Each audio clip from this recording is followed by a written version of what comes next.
किसानों की हो, पहलवानों की हो, कर्मचारियों की हो, नौजवानों की हो। एक हरियाणा में अभी जब रिजल्ट आया, आप लोगों को उम्मीद थी ये रिजल्ट इस तरह से आएगा? मैं समझता हूँ बीजेपी भारत की राजनीति की नस को समझ गई। क्या तो इस नस को माननीय काशीराम साहब समझे थे या बीजेपी के लोग समझे, और वो जानते हैं कि जातियों के गठजोड़ की बिना संभव नहीं। बीजेपी ने तमाम तरह के षड्यंत्र करके, तमाम साम दाम दंड लगा के स्ट्रेटेजी बना के वहाँ जो चुनाव लड़ा, हमने जाकर जनता के बीच मेहनत की। हमारी मेहनत में कुछ कमी रही, उस मेहनत को दोबारा करेंगे, गलती सीख लेंगे। दुष्यंत चौटाला की किसान पार्टी से आप लोगों ने गठबंधन किया, उनके वो कहीं ना कहीं उनको लेकर ये था कि उन्होंने धोखा दिया है, वो बीजेपी के साथ चले गए थे, लेकिन आप उनकी वजह से आपको नुकसान हुआ। नमस्कार, स्वागत है आपका न्यूज 80 पर। मैं हूं आपके साथ राहुल राणा। उत्तर प्रदेश में 10 सीटों पर उपचुनाव को लेकर अब आगाज हो चुका है। आज मीरापुर में चंद्रशेखर आजाद जी ने एक बड़ी जनसभा की है और मीरापुर में यहाँ ये पश्चिम यूपी की हॉट सीट इसको कही जाती है। राष्ट्रीय लोकदल के यहाँ जो प्रत्याशी है वो जीते थे समाजवादी पार्टी के गठबंधन से, लेकिन आज क्योंकि मीरापुर की सीट पर जब चंद्रशेखर आजाद जब यहाँ पहुंचे हैं तो क्या कुछ उनको माहौल दिखाई दिया है, और हरियाणा का चुनाव अभी खत्म हुआ उस पर भी बातचीत करूंगा। लेकिन आप सबसे पहले आपको शुभकामनाएं, क्योंकि आगाज सबसे पहले आप ही ने कर दिया। सबसे पहले प्रत्याशी भी आज़ाद समाज पार्टी ने डिक्लेयर किया।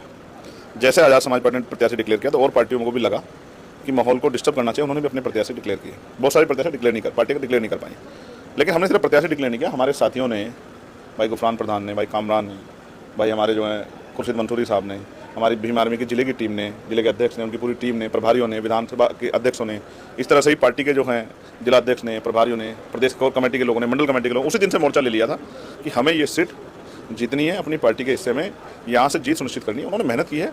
आज अगर आपने रैली कवर की तो आप बताओ पूरा ग्राउंड जो है खचा खच भरा था या नहीं था, और सिर्फ इसी विधानसभा के लोगों को इन्विटेशन दिया कि आओ और आके भाई साबित करो कि आप लोग इस टिकट में इस भावनाओं के साथ इनको आगे बढ़ाने खड़े हैं नहीं खड़े। तो जिस तरह से हमारे पार्टी के नेताओं ने, भीम आर्मी संगठन के हमारे पदाधिकारी जिस तरह का परफॉर्मेंस किया, जिस तरह से मेहनत की है, उसका एक प्रशिक्षण तो आज हो गया। और अब जो है प्रदर्शन जो है जिस दिन वोट पड़ेगी उस दिन देखना। जिस तरह से प्रदेश के हमारे अध्यक्ष जी और उनकी टीम ने जिस तरह से यहाँ मेहनत की है, लगातार समीक्षा की है, जिस तरह से भाई जाहिद और उनका परिवार मेहनत कर रहा है, जिस तरह से उन्होंने पूरे इस विधानसभा के लोगों को परिवार मान के जिस तरह से उनके बीच में जाने का काम किया, उसका आज प्रदर्शन हुआ है कि एक बहुत बड़ा जन सैलाब उमड़ा आशीर्वाद देने के लिए मुझे और जाहिद साहब को, हमारी टीम को। और क्योंकि आज संकल्प सभा थी, संकल्प दिवस भी है हमारे लिए, माननीय काशीराम साहब का परिनिर्वाण है, वो हमारे गुरु हैं, उनके सपनों को पूरा करने के लिए हम घर परिवार छोड़ के निकले हैं। जो उनके अधूरे सपने उनको पूरा करना है, तो संकल्प भी हुआ है कि इस सीट को हमें मेहनत करके जिताना। मैं खुद यहाँ लग के मेहनत करूँगा। चंद्रशेखर भाई, क्योंकि सीट का समीकरण और सीटों से थोड़ा अलग है, क्योंकि यहाँ दलितों की बड़ी संख्या है, मुस्लिमों की, लेकिन बड़ी दूसरी भी पार्टियां हो, क्योंकि आज ही 6 सीटों पर समाजवादी पार्टी ने अपने प्रत्याशी उतारे, लेकिन मीरापुर पर अभी नहीं उतार पाए। एनडीए गठबंधन अभी नहीं उतार पा रहा। आपको क्या दिखाई दे रहा है इसका समीकरण, और क्या जीत के आंकड़े आप समझ रहे हैं? पहली बात तो उत्तर प्रदेश की एक विधानसभा भी मुश्किल ऐसी होगी जिसपे दलित मुस्लिम बाहुल्य नहीं, शायद आप भी नहीं बता पाएंगे, कोई सीट ऐसी नहीं है। और रही बात समीकरणों की, तो पूरा जो है हर वर्ग की लड़ाई हमने सड़कों पर लड़ी। किसानों की हो, पहलवानों की हो, कर्मचारियों की हो, नौजवानों की हो, बेरोजगारों की हो, भर्तियों में घोटाले की हो, भर्तियों में जो है जो लूट की आरक्षण में डाके की उसकी हो, कोई ऐसी लड़ाई जिसको हमने ना लड़ा हो। चाहे वो आशा आंगनबाड़ी वर्करों की हो, भोजन माता की हो, ग्राम रोजगार सेवक की हो, पुलिस की हो, हेड ये जो होमगार्ड है उनकी साथियों की, सबकी पार्लियामेंट के जरिए सड़कों पर हमने लड़ाई लड़ी है। और हमें मीरापुर की महान जनता भरोसा है कि वो हमें आशीर्वाद देकर मौका देंगे।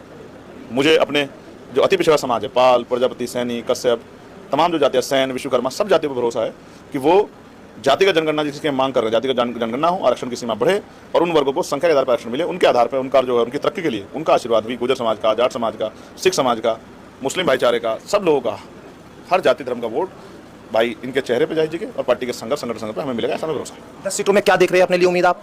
मैं भविष्यवाणी करता नहीं, मैं तो संघर्ष करता हूँ। हमारी पार्टी के प्रदेश अध्यक्ष जी ने जो ड्यूटी मेरी लगाई है, मैं उसको उस ड्यूटी को मैं निभा रहा हूँ। हमारा लोकतंत्र है। उन्होंने उत्तर प्रदेश की जिला कमेटी ने, विधानसभा कमेटी ने जाहिद जी को प्रत्याशी तय किया, उन्होंने प्रदेश कमेटी ने उसको डिक्लेयर किया। मेरी ड्यूटी लगाई कि आपको सभा में आना है। मैं यहाँ आपके बीच में हूँ, आपसे अपनी बात रख रहा हूँ, अभी सभा को संबोधित करके आया। एक हरियाणा में अभी जब रिजल्ट आया, आप लोगों को उम्मीद थी ये रिजल्ट इस तरह से आएगा? आप अपनी पार्टी के लिए देखते हैं, या फिर बीजेपी जिस तरह से अब बहुमत में वहाँ एक बार फिर? देखिए, बीजेपी कोई कुछ कहे, मैं समझता हूँ बीजेपी भारत की राजनीति की नस को समझ गई है।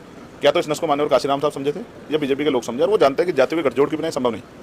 आप देखना, 6 महीने पहले नायब सैनी जी को मुख्यमंत्री बना के पिछड़े वर्ग के लोगों को संदेश देना, फिर शेड्यूल कास्ट वर्गीकरण के एजेंडे पे शेड्यूल कास्ट के वोटों में बंटवारा करना, EWS लागू करके अपर कास्ट के लोगों को अपने साथ खड़ा कर लेना, लेटरल एंट्री और तमाम तरह की चीज़ों से उनको लाभ देना, ठेकेदारी और तमाम चीज़ों में उनको जो है अपने साथ मजबूत से खड़ा करना, और फिर हिंदुत्व के मुद्दे पे बंटवारा करके जो बचा कुचा वोट है उसको अपने खेमे में लेके आना, वहाँ हरियाणा में जाट वर्सेस अन्य करके जो है एक माहौल बनाना, और फिर दूसरी पार्टियों के मैनिफेस्टो को क्रिटिसाइज करना। बीजेपी ने तमाम तरह के षड्यंत्र करके, तमाम साम दाम दंड लगा के स्ट्रेटेजी बना के वहाँ जो चुनाव लड़ा। मैं तो मीडिया जो और बड़े बड़े विश्लेषक जो है जो फेल हो गए, जो कह रहे थे, हमने जाकर जनता के बीच मेहनत की। हमारी मेहनत में कुछ कमी रही, उस मेहनत को दोबारा करेंगे, गलती सीख लेंगे, जब इस चुनाव की समीक्षा होगी, जहां जहां लूप होल रहे हैं उनको ठीक करेंगे और मजबूती से जाकर भविष्य के चुनाव में अपना जिम्मेदारी अदा करेंगे। और जो वहाँ के इशू है उनको पार्लियामेंट में भी और सड़कों पर लड़ने काम करेंगे, उनके साथ खड़े, उनके साथ रहेंगे। इस भरोसे के साथ हमें कुछ कमी है कि अपनी बात को सही तरह नहीं समझा पाए, या एक डर जो है बीजेपी को हराने के लिए जो हमारे लोगों में था, उन्होंने उसके अकॉर्डिंग वोट किया और वो वोट इतना पर्याप्त नहीं था जिसके आधार पर बीजेपी को रोका जा सके। अच्छा, एक सवाल ये है कि दुष्यंत चौटाला की पार्टी से आप लोगों ने गठबंधन किया, उनके वो कहीं ना कहीं उनको लेकर ये था कि उन्होंने धोखा दिया है, वो बीजेपी के साथ चले गए थे, लेकिन आप नई पार्टी, आपको क्या लगता है कहीं उनकी वजह से आपको नुकसान हुआ? दुष्यंत जी तो बीजेपी के साथ ही थे, मगर जीती तो बीजेपी है। वोट कहाँ से आ गया? अगर दुष्यंत का इतना विरोध था तो बीजेपी कैसे जीत गई? बीजेपी का तो उनसे भी ज्यादा होना चाहिए था। हमारे लोग भोले हैं और भावनात्मक होकर वोट करते हैं और फिर 5 साल पछताते हैं कि हमसे गलती होगी। फिर बाद के 6 महीने में चिकनी चुपड़ी बातों में फिर वोट करते हैं, फिर 5 साल पछताते हैं। अभी और कैडर की जरूरत है। कैडर के जरिए प्रशिक्षित करके समर्पित कार्यकर्ता का निर्माण होगा और वही कार्यकर्ता जो है बूथ से लेकर सेक्टर और पूरा मैनेजमेंट संभालेंगे, तब जाके पार्टी का काम आगे बढ़ेगा। चंद्रशेखर आजाद हमारे साथ थे और यहाँ पर वो साफ तौर पर कह रहे थे कि पार्टी समीक्षा